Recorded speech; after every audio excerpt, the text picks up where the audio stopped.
네, 밤사이 많은 비가 쏟아지면서 밤잠 설치신 분들 많을 것 같습니다. 서울 등 수도권을 비롯해서 강원과 전남, 충남 등 전국 곳곳에 시간당 30mm 안팎의 강한 비가 내리면서 호우특보까지 내려졌었는데요. 토사 유출과 도로 침하 등 사건, 사고도 잇따랐습니다. 경제부 정선미 기자와 함께 이야기 나눠보겠습니다. 정 기자 어서 오세요. 어서 오십시오. 네, 서울 등에 폭우가 쏟아지면서 호우주의보가 발령됐다고 하는데 어디에 내려졌나요? 네, 어제 오후 들어 빗줄기가 점점 굵어지면서 전국 곳곳에 호우주의보가 내려졌습니다.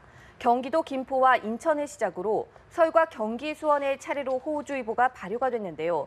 특히 서울에서는 도봉구와 성북구, 성동구 등에 폭우가 쏟아졌습니다. 어젯밤 11시 넘어서는 경기 남양주와 포천, 가평과 성남, 그리고 강원 화천과 철원에 호우주의보가 내려졌습니다. 이처럼 서울과 인천 등에 내려진 호우주의보는 오늘 오전 4시를 기해 대부분 해제가 됐는데요.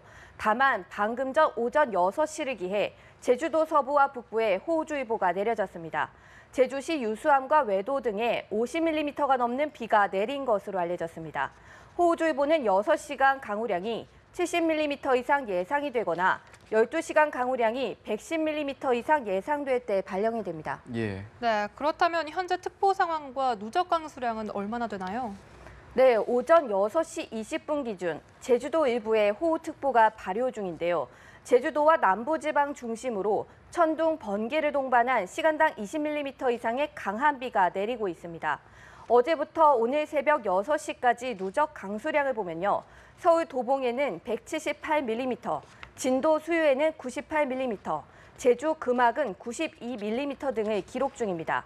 기상청은 돌풍과 천둥, 번개를 동반한 시간당 30mm 이상의 강한 비가 내리고 있다며 비 피해를 각별히 주의하라고 밝혔습니다.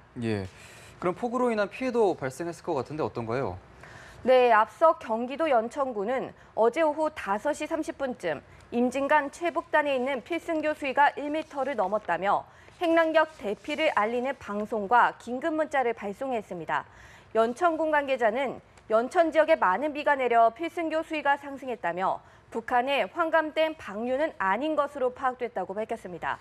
또 어젯밤 11시쯤 경기 화성시 반송동에 있는 도로가 흙으로 뒤덮였는데요. 이 폭우가 내리면서 근처 공사 현장에 있던 토사가 쏟아진 겁니다. 경찰과 시당국은 주변 도로를 통제하고 1시간여 동안 복구 작업을 벌였습니다. 네, 알겠습니다. 서울 성북구에서는 한편 도로가 함몰되는 사고가 있었다고요? 네, 어제 오후 5시쯤 서울 성북구 정릉동의 한 아파트 앞 도로가 갑자기 내려앉았습니다.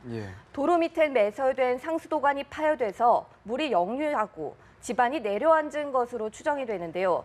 이 사고로 다친 사람은 없었는데 왕복 4차선 도로가 전면 통제됐고요. 주민들이 통행에 불편을 겪었습니다.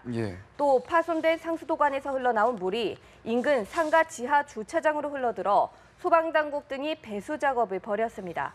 이 성북구와 서울시는 이 정확한 사고 원인을 추적하고 있습니다. 인천에서는 정전사고도 있다고 들었는데 원인이 어떤 건가요?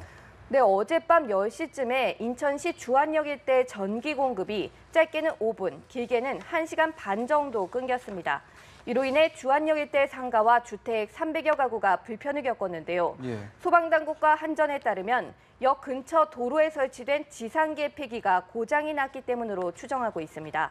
이 역 근처 상가 건물 지하에 있는 변전실의 변압기가 고장이 나면서 이와 연결된 지상계폐기가 폭발을 하고 이에 따라 정전이 난 것으로 추정이 된다는 겁니다. 네, 알겠습니다. 그럼 최근 파문이 확산하는 살충제 계란 이야기 잠깐 해보겠습니다. 이 친환경 계란에서 무려 38년 전 판매가 금지된 농약이 검출됐다고요? 네, 그렇습니다. 이 전국 산란계 농장을 대상으로 한 정부의 살충제 성분 전수조사에서 약 40년 전 국내에서 사용이 금지된 농약인 이 디클로로 디페닐트라 클로로에탄, DDT가 추가 검출된 사실이 뒤늦게 확인이 됐습니다. 이 DDT는 38년 전 판매가 금지된 농약으로 인체에 흡수되면 암은 물론 여러 이상 증세를 일으키는 맹독성 물질로 알려졌습니다. 이 농식품부는 농가 2곳에서 DDT가 검출이 됐지만 허용 기준치 하여서 친환경 인증은 취소하되 적합 농가로 분류했다고 설명을 했습니다. 이어 DDT의 경우 과거 무분별하게 사용됐던 농약이고 반감기가 길어서 농가에서 직접 구입해서 사용을 했는지 아니면 비의도적으로 흡수가 된 건지 판단이 어렵다고 덧붙였습니다. 네, 알겠습니다. 지금까지 사건 사고 소식 경제부 정선미 기자와 얘기 나눠봤습니다. 고맙습니다.